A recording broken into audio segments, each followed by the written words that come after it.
Hello friends, welcome to Byju's classes. In today's session, we are going to take up another topic under politics and society. We are going to discuss about political parties. About political parties, you already have some idea. We had covered this thing in Sociology paper 1. But in today's session, what more are we going to cover? So we are going to look at political parties in India. That is the topic here. So our focus will be on political parties, the political system in case of India. So we will see how political parties have evolved, what has been their role. We'll discuss about the political party system, what are the different types of political parties that we have. And then we will briefly summarize how the journey has been so far. So this is what we are going to discuss. But yes, in the beginning, we'll just recap one or two things that we have already covered. This is what we are going to cover in this session. So we'll start the session. So first thing, what do we mean by political parties? Just recap what we had covered. Political party, they are a kind of social group. Social group, it is an associative type of social relationship. It is on the basis of free recruitment. But how this particular kind of social group is different from other social groups? We have different types of social groups, right? We have family, business firms, churches. They're all different groups which exist in the society. How a political party is different from them? What differentiates a political party from this? Now, the thing which differentiates a political party from all these institutions is the goal it has. In a political party, there is a specific goal. And what is that goal? A political party strives to secure political power. And once it has achieved political power, it wants to hold on to it. Either it will hold on to it singly or it will hold it in cooperation with other political parties. For example, coalition governments. Different political parties, they come together and hold onto the government. They create the government and ensure that it is sustained. So the goal of a political party makes it different from other social groups. The goal here is to achieve political power, to secure political power. Now, a political party is said to be a clientele-oriented organization. What do we mean by this? Political party is always keen at gaining as many clientele as possible. It needs to increase its clients. Who are the clients? Who are the members of this political party? Who are going to vote for the political party? It has to increase its clientele. See, in democracy, it is finally the rule of the majority. So you need to increase your support base. Clientele here refers to the support base. A political party has to increase its support base. How do political parties emerge? Now, society gets differentiated. There are different social cleavages. Over a period of time, the society will get more and more specialized. Different elements get more and more specialized. Society gets differentiated. If society is getting differentiated, different social cleavages have come now. So now you have people who are having different interests. This particular group is there, they have some interest. This particular group is there, they have some interest. Now, political parties will basically take up their interests. So one political party can take up the interest of these people, another political party can take the interest of these people, another political party might be representing the interest of these people. So over a period of time, as the number of interest increases, political parties keep on emerging. But another thing also political party do, to expand their base. A political party, if it wants to expand its base, sometimes it can accommodate multiplicity of interests into one policy framework. Interest of section A, interest of section B, interest of section C. It might try to include all of them together. That can also be a possibility. So either you are representing only one interest or you can represent multiplicity of interests. So whatever be the case, they are trying to represent the interest of certain section of the population. So they are targeting their clientele, they're working for their clientele. So that is the reason it is called a clientele-oriented organization. So it always tries to increase its base. What are some of the functions? A political party ensures two-way communication process between the government and the people. Political party, see, if there is a government, the government would have been formed by a particular political party or by a coalition of political parties. And people are here, government is here. Political party is the connect between the government and the people. Political party, it senses the pulse of the people, informs the government that this is something that needs to be done. So it takes information from the people to the government. At the same time, the government might draft some policies.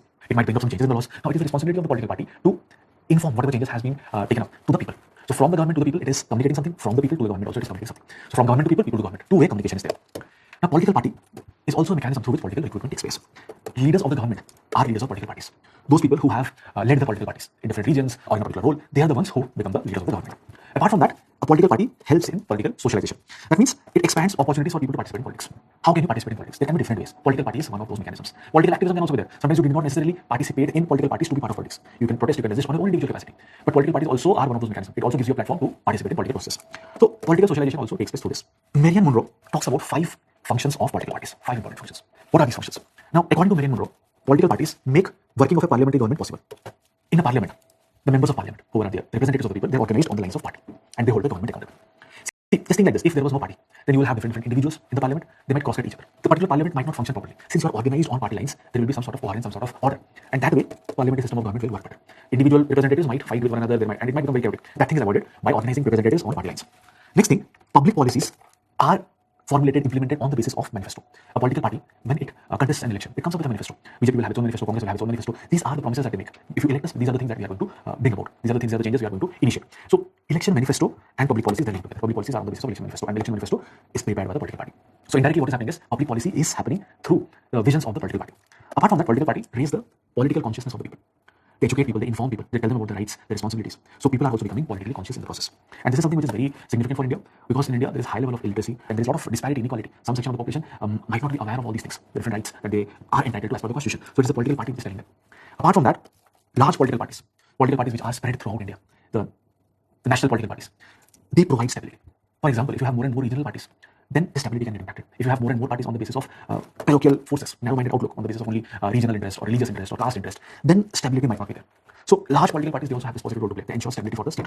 Apart from that, the thing that we have already discussed, recruitment of leaders, future leaders, is through political parties. The political parties provide an ideological basis. It attracts certain individuals, and from that we get our leaders.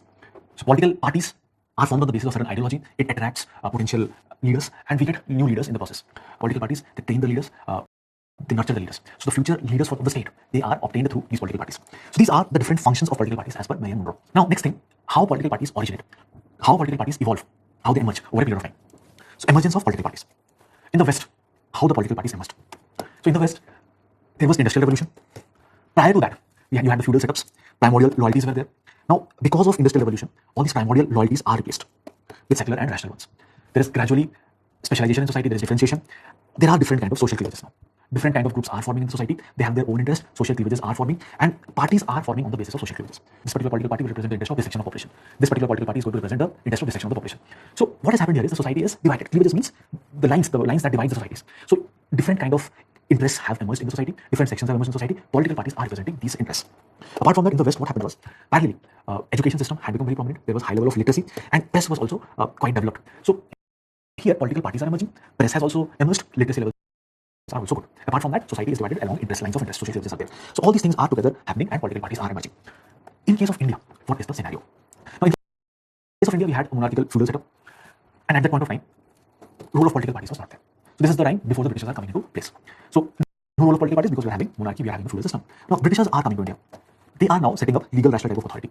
We already know what is the meaning of legal rational type of authority. We have discussed this when we discussed Weber. So bureaucracy and all these things, they are the ones who are initiating. And now there is gradually the emergence of political parties. So what is happening here? Yoginder Singh points out that there is a massive change now. We had a status-based system.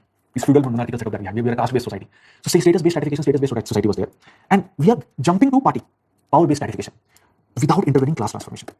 In case of West, this class transformation took place. But in case of India, this is not happening. From status to party, status, class, party, three things that we talked about. So that is what is happening here. From status to party without the class intervention. Parties are developing as part of anti-colonial struggle. Indian National Congress, everyone is joining Congress. At that point of time, it was said that everybody who is anybody is a congressman. So people from different divergent sections, people having different interests, people having different ideology, they were all part of Congress. So the political party that is emerging here is basically driven by the anti-colonial ideology. So that is how it is emerging. It had an umbrella character. Umbrella character means it was accommodative. People from different ideologies are part of it. People who are having extreme views, they're also part of it. People who are having conservative views, they're also part of it. People who are socialists, they're also part of it. Capitalists are also supporting them. So they had support from each and every section. So it had the umbrella character. And Indian National Congress was also on the basis of vertical mobilization. Now what is vertical mobilization? This means the leadership. It was from urban, elite, upper class, upper caste. So the leadership was upper class, upper caste, urban. But the masses, okay, they did not belong to the same category. The masses were from the lower sections of society. So that was the vertical mobilization. So lower sections as well as upper sections, they are all part of it. So the political party that is emerging in case of India, specifically the Congress, it emerged as a party. It emerged on the basis of anti-colonial struggle, and it had that accommodative character, it had the umbrella character, and it was on the basis of vertical mobilization. So this is the difference between West and India when it comes to emergence of political parties. So straight from status to party based. Now at present, what kind of political parties we have in India? If you look at the different political parties, we can divide the political parties into 3-4 categories. First category, it is the centrist pan-India parties. That means they have presence all over India, and they're centrist parties. Parties like Congress and BJP can be included here. Congress is slight left to center, left leaning, while BJP is slight right to the center. Regional parties. So some political parties are there which take up the interest of a particular region, of a particular state, or can be larger than the state as well. For example, Shiv Sena, Maharashtra, Marathas, DMK, Tamil Nadu, BJD, Biju Janata Dal, Odisha, National Conference, Jammu Kashmir. Apart from that, sometimes some thinkers also refer to CPI and CPM as regional parties. Now, they are left parties, communist parties, but if you look at their performance, they have always been in a couple of states, West Bengal and Kerala. They have not been able to move beyond the states. So that is the reason some thinkers, they will try to classify CPI, CPM as regional parties as well. Some parties are on the basis of caste. For example, Bahujan Samaj Party, Samajwadi Party, Rashtriya Janata Dal, BSP, the interest of the Dalit sections, Samajwadi Party, the Yadavs. So that way also parties have formed. Some political parties are also on the basis of religion, Muslim League. Shiv Sena, again, some thinkers will say that Shiv Sena is both a regional as well as a religion-based party, Hindu religion-based party. So we have political parties along these lines, mostly these lines, 4 classification we can do. Now we will look at how the parties have evolved, what has been the changes in the party system over a period of time. Rajani Kothari refers to Congress as a system. As per Rajani Kothari, Congress used to be a system. Now what is the meaning? When Rajani Kothari says it is a system, what is the implication of this? Now, when Rajani Kothari refers to Congress as a system, it means that within Congress, there was enough space for debate. Different leaders were there in the Congress, and different leaders had their own space. Everyone had equally significant contribution during the time of freedom struggle, and that is the reason they had their own space. They could stand on their own right. Apart from that, the people who were holding the different portfolios, they were not driven by egoism at that time. In case someone is bringing out certain new ideas, it was always welcome, and decisions used to be taken in a collective manner. So Congress was kind of a system at some point of time. Now, till 1967, who was dominating the political discourse? Which political party? Now, till 1967, Congress was dominating the political discourse, and it had received elements from the people and culture of the society. It was influenced by the people, and it was also influenced by the culture of the society. It had an inclusive ideology, it had people-centric policies. And when India is becoming independent, there were different kind of priority areas that we needed to focus on. So Congress is focusing on that: unemployment, hunger, poverty, all these things. And at that point of time, political service, those who want to participate in politics, so political service, that was considered as social service. It was not considered as a money minting thing or anything like that, unscrupulous or like that. It was considered to be a social service. And at this point of time, these allegations of corruption, misuse of people's fund, all these things are not there. People who were standing outside the Congress, they were also sometimes included. They were also given some space to give their ideas. And if you are within the Congress, then also there was a lot of flexibility. Just like Rajni Kothari pointed out, that there was enough space for debate. New ideas were always welcome. And it was very difficult for any party to stand in the opposition. The goals of the nation and the goals of the Congress, it was considered to be the same. At the time, the leaders that were there in Congress, they had a very good public support. They had played a very, very significant role in the freedom struggle. So they were respected for that. So it was very difficult for a new party to come and stand against Congress. That was very difficult. And also, one thing, if there was any possibility of dissent or anything like that, then Congress was accommodative. They used to include them. So till 1967, what we observed was Congress is dominating both at the level of center and the level of the states. But gradually things are changing from 67 onwards. In 1967 election, Samyukta Vidhayak Dal, now it is contesting elections and it is gaining seats. So 8 states. It has defeated Congress, members of Congress over there. But over a period of time, it was also realized that it is not able to form stable coalitions. It was coalition of different parties, different interests. So what happened was, many of the members who had left Congress and were part of this thing, they are now again coming back to Congress, they are returning to Congress. It was referred to as Ayaram Gayaram politics. You are leaving and again you are joining. There is no such ideology. So most of the members joined back Congress. Death of Lal Bahadur Shastri. Now, with the death of Lal Bahadur Shastri, another change is taking place within Congress. Centralization of power takes place. Indira Gandhi, she says that space needs to be created for the younger generation. But indirectly, what she's trying to do, she is throwing out the older guard. So she's trying to create her own support base through this younger generation. Concept of high command is emerging. Small number of people who are now centralizing power. So Maurice Jones says that with the emergence of high command, the party system, it starts dying. Over a period of time, the national property and the private property, the line between national property and the private property is getting blurred. So national property is used as private property. Over a period of time, sink of and sea gets into Congress. We have to appease the high command if you want to get some political positions. So over a period of time, the centralized party is getting dismantled and regional parties are emerging. 1970s, at this point of time, you also see another thing. Green revolution has come into being. Because of green revolution, certain sections of the population, their incomes have increased, agriculture production, productivity increased. Some of the classes, some of the castes, they're becoming more predominant, they're becoming prosperous. And with prosperity, new parties are also emerging.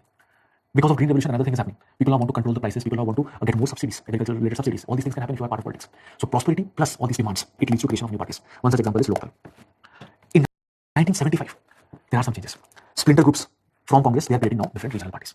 So different groups from Congress are forming, Congress is getting divided, new regional parties are forming. Internal democracy, it is getting collapsed. Centralization of power, high command. Bargaining politics, bargaining for different portfolios. Ayaram Gayaram becomes even stronger.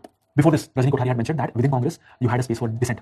Debate, discussion was there, new ideas were welcome. But now, these things are gradually diminishing. Criticism of party can lead to punishment. And then emergency is imposed. With emergency, there is gradually emergence of Janata Party now. 1985 onwards, massive changes in the party system now. Congress now has started taking help of regional parties. It's finding it difficult to hold power together on its own. So it has started taking help of regional parties. So regional parties, they're gaining momentum. And after the prime ministership of P.V.N. Rao, regional parties, Congress, they're all forming pre-electoral alliances. So before the election itself, you form alliances. And now also we have the same thing. UPA, United Progressive Alliances, National Democratic Alliance. So before the election itself, alliances are formed. So these are the changes which are taking place. We can sum up all these things that we saw. Now, after independence, it was Congress which inherited the legacy to rule from British. So Congress is having that advantage. It was the most predominant political party at that point of time, during the time of struggle. So after independence, it inherits that legacy. Sometimes it was seen as synonymous with nationhood. Because of the accommodative character, all the different interests were within Congress. So nationhood and Congress was considered same. It used to render the opposition dysfunctional. If there was any dissent or anything, if new kind of opposition is emerging, they will try to accommodate them. So opposition was dysfunctional. And one thing here, because of this, there was almost a one-party system in India till 1967. At the center, at the level of the states, you had Congress. It was on the basis of vertical solidarity. Leadership generally came from the upper caste, elites, upper classes. And masses generally will be from the lower sections of the population. So leadership is mobilizing the lower sections of the population. And it helped create a consensus. One party everywhere, so we are able to create a national consensus. Mid-1960s onwards, there is social differentiation. Green revolution, for example. So new kind of class interests are gradually emerging. Certain sections of the population, they are getting the benefits. So their interest is now becoming different. So the national consensus that we had created here, everywhere it was Congress. Now that national consensus is gradually getting weakened. New parties are emerging and there is proliferation of parties. Middle class, over a period of time, they are acquiring economic power, political consciousness is also gradually developing. So now they are also competing for power. There is more struggle for power now. Dalits, they are also increasingly getting disenchanted with the politics. So there is discrimination against Dalits, different kind of atrocities are committed against Dalits. The position of Dalits, the condition of Dalits is not improving. So they are also getting disenchanted with the different policies. So their aspirations for power is also increasing. Apart from that, we also see vertical mobilization between middle class and Dalits. These kind of political equations were also created. In 1980s, there is emergence of another trend. There is increasing disillusionment among the upper classes and the mid class with Congress. So this also leads to revival of Bharatiya Janata Party. And from now onwards, some other trends are also observed. The role of the state is declining. In 90s, we are going for liberalization. Liberalization means the role of state will decrease in economy and the life of people will decrease. So state now does not have much to offer. The government does not have much to offer. So now what you are trying to do, you are using ethnicity. So ethnicity and identity-based politics, they are now gaining ground because state cannot offer much. So it is also leading to fragmentation of party system. So now more and more political parties on the basis of ethnic identities are emerging. So role of state has declined, ethnicity and identity-based politics are becoming more important. So this is how the different political parties have emerged over a period of time. The different sections of population have tried to aspire for more and more power. Another trend that we have observed in recent time is coalition politics. What are the different interpretations about coalition politics? Rudolph and Rudolph, they say that coalition politics is the politics of confusion. It promotes regionalism. It promotes horse trading. There is no such ideology involved here. You just want to be in power. There's nothing like ideology. Horse trading means you are purchasing members of parliament, members of legislative assembly. You are paying people so that they come to your own party for you. They help you form government. So horse trading is promoted because of coalition. You pay money so that they will support you, so that you can hold on to power. But Rajni Kothari does not have similar views. Rajni Kothari contradicts. According to Rajni Kothari, if there is centralized party system, regional local interests are not taken into consideration. Aspirations of many are sidelined or they die a premature death in case of a centralized political system. But if smaller parties are growing, it shows that our democracy is now getting converted into a participatory democracy. People at the grassroots level are participating in it. It shows that our governance is now inclusive governance. It takes into consideration the needs of everyone. It includes everyone. It also points to the fact that federal politics is alive and it is flourishing. The states, the provinces, they also have equal say in the different national matters. So according to Rajni Kothari, coalition politics is not bad. It reflects federal politics, it reflects participatory democracy, it reflects inclusive governance. Now, the next part here. What is the role of party system? The party system. What is the role of this system of political parties? Now, role of party system. Party system is considered to be one of the most important self-system. Why it is a self-system? Now, party system helps build an authoritative structure of political affiliations downward to the base. From the top to the bottom, there is now an authoritative structure. People are at the base, and then you have different functionaries at different levels. So that kind of authority structure you are creating with the help of political party. It helps in assimilation of new and divergent interests upwards to the center. So different interests at the bottom, new interests, divergent interests, you are trying to assimilate it within the party fold. And again, that can get reflected in the working of the government. It weaves all this into a framework of an organization. Everything is now part of an organization. Party system also plays the role of a catalyst of governmental performance at various levels. The government's performance can be improved with the help of political party. For example, if the government initiates a scheme, it might so happen that people are not aware of the scheme, they're not utilizing the scheme. The political parties can ensure that these schemes, the rules, regulations, everything reaches to the people. They have those structures which can ensure this. If let's say India has initiated a scheme right now, the political party involved in who are part of India, they can go to the people and inform people about the scheme. And it can improve the performance of the government. At the same time, they can take feedback from the people about the policy. And then they can inform the government. So see, this is the thing that is working properly, this is the thing that is not working properly. So government can again change the policies accordingly, which can again benefit the people. It can improve the performance of the government. So party system has this role to play as well. So party system builds an authoritative structure of political affiliations from top to bottom. It helps assimilate different interests coming from the bottom upwards. It creates an entire framework of organization. It can act as a catalyst for governmental performance. But how has this party system changed over a period of time? What have been some of the challenges that this party system has been facing? Now, what has happened with party system of late? The party system has become mere organ for electoral politics. Just at the time of elections, party system is utilized. So it might remain in an inactive stage, dormant stage. Only during the time of elections it is made active. Comes to life only from time to time, not always. If it had been working at all points of time, the function would have been better. It would have been articulated the interest of the people. It would have ensured better governmental performance. But that is not the case. Only from time to time it gets activated. Apart from that, it has lost its significance as an essential mechanism for altering the relationship between people and government. Party could have linked people with government, but sometimes it is said that that is not the case. Linkage between people and government is not there through party. What is the reason this is happening? First major reason is scramble for office. People want to hold the governmental offices now. Government offices, they are more lucrative than political party office. People prefer all these leaders. They will prefer legislative and ministerial positions over party position. So there is a scramble for holding these offices. That means people want to become MLAs, MPs or ministers rather than heading the different positions of the political parties. For example, general secretary and all these things. They do not want to hold these party positions. They would rather want to hold government offices. Apart from this, fresh entry into politics, it has also become very difficult. It has become a closed shop kind of thing. Only if you have money, power, power, then only you can get into politics, or if you have a family background. So that has also impacted the party system. Apart from this, another feature that has become more important here, the kind of quality that is considered important in politics. Now the focus has been on manipulative capacities. If a leader has manipulative capabilities, then he is given more importance. So manipulative capabilities are given more recognition, are considered more as compared to participation in party's program of construction work. See, these kind of positions are becoming important. Legislative and ministerial positions. For these positions, manipulative capabilities might be more relevant. So since these positions are becoming more important, manipulative capabilities are given more importance. Those people who are manipulating in nature, they will be considered important. Party position, these roles are not important. That means indirectly, those people who are doing different constructive party work, these kind of roles, these kind of people are not given due importance. So party's role when it comes to different construction activities, that is also declining. So in this process, what has happened is, election has now become a mere exercise of deciding the composition of the elite in an administrative state. And election is no longer a means of mobilizing people in an expanding framework of party system.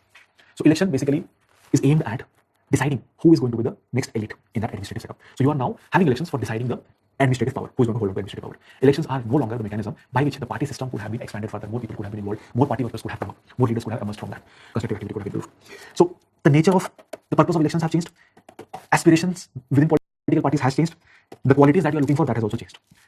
Entry into politics has also changed. So all these things have been altered in recent times. So this is how the role of party system is declining, or it has at least changed over a period of time. So now if you have to sum up all the things that we have covered and what can we conclude from this, what are some of the trends here? Now we can say that people's consciousness has increased, political consciousness of people has gradually increased. People are now aware of poverty, illiteracy, lack of opportunity, all these things. People are aware of it. Despite being poor, they know all these things. Despite being uneducated, they know all these things. So people are gradually becoming more and more conscious about all these things. But the processes that we have, democratic processes that we have, it has not been completely successful in channelizing people's consciousness. Increasing consciousness. The party system, as I told you, has become closed. So it is becoming difficult to channelize the people's consciousness. Now, if people's political consciousness is not being channelized, what can be the consequence? So people are conscious now. There is no medium, or the number of mediums by which this can be channelized has decreased. Centralization of political parties has taken place. So the consequence of this is, at different points of time, you will observe different torrents of discontentment and unrest. The different agitations, protests that we are observing in recent times at different parts of India, they reflect of this. All those interests could have been accommodated within political parties, could have reached the government could have taken up something. But since that has not happened, you will see waves of discontentment, torrents of discontentment and unrest. Apart from this, multi-party system has emerged in India. At one point of time, that multi-party system, coalition politics, was more like an Ayaram Gairam thing. But now, that Ayaram Gairam thing has become more stable now. Those things are not there. Rather, it has become more people-centric. Some observers feel it has become more people-centric. What is the reason why I'm saying this is more people-centric? Now you observe different pre-poll alliances itself. Before election itself, you have these alliances. And once political parties are coming together, they're forming the government, coalition parties are there. Now, many times what will happen is, they will have their own common minimum program. That these are the things we have a consensus on. Even if as political parties, we might differ in ideology. We are in coalition, we might differ in ideology, but these are the common things, minimum things on which we have consensus. And they have introduced many such schemes and policies, despite differing in ideologies. At some point of time, it was always felt, it was always believed that coalition politics, coalition governments will not last. But we have seen that they have lasted their full term. And they have also introduced many large-scale policies, initiatives which are going on now as well when we have a government which is on the basis of majority. Itself, the political party got the majority. So, multi-party system has improved definitely from taken for granted politics to people-centric orientation has been there. And government did not only survive, but it also functioned, it also worked. So, it points to the fact that coalition politics, regional politics, they are not a failure. They have been successful to some extent. Apart from that, there has been a shift to rural areas as well. New kind of rural elite have emerged over a period of time. New political parties based out of rural areas have also emerged. So, shift of power from urban areas to rural areas, that is also gradually happening. And all these things, they're also making India a more pluralistic setup. Different interests, different ways, different mediums. So they are making it pluralistic. Party system, though it might have declined, it might have failed to some extent, which is leading to discontentment. But other dimensions also, the regional politics, it might take into consideration the interest of the people. Democratic decentralization is taking place, 74 constitutional amendment. It also takes into consideration the interest of people. So what can be inferred from all these things is, see, we got our independence in 1950s, and it is now 70 years to that. So what is more important is all these things reflect that people's participation in politics, people's participation in democracy, or people's aspiration to participate has increased, and that is something positive. So with this, we will conclude our discussion on political parties. What we tried to learn in this session, we understood what is political party, what is its function, how political parties in India have emerged, and how it is different from the emergence of political parties in the West. What are the different types of political parties, the 4 types we saw? What has been the story so far? Till 1967, what was the case? From 1967 to 1975, what was the case? After that, what was the case? How different interests have emerged at different points of time, and how different groups, different sections of the populations are aspiring to acquire political power. Then we also saw something about coalition politics, what are the different views, positives, negatives. We also saw the role of party system and how party system has somewhat lost ground at some point of time, but at the same time it has not been a failure, keep that in mind. And finally, we try to summarize what are some of the trends. Because of some issues with our democratic process, we are not able to include the political consciousness of all segments of the population. It has resulted in discontentment and unrest at different points of time. But at the same time, the multi-party system that we have, coalition politics that we have had, regional political parties that we have, all these things cannot be considered as a failure. They point to the rising aspirations of the people, and it points to the fact that we are becoming more and more pluralistic in nature. So this is about political parties in India. Thank you.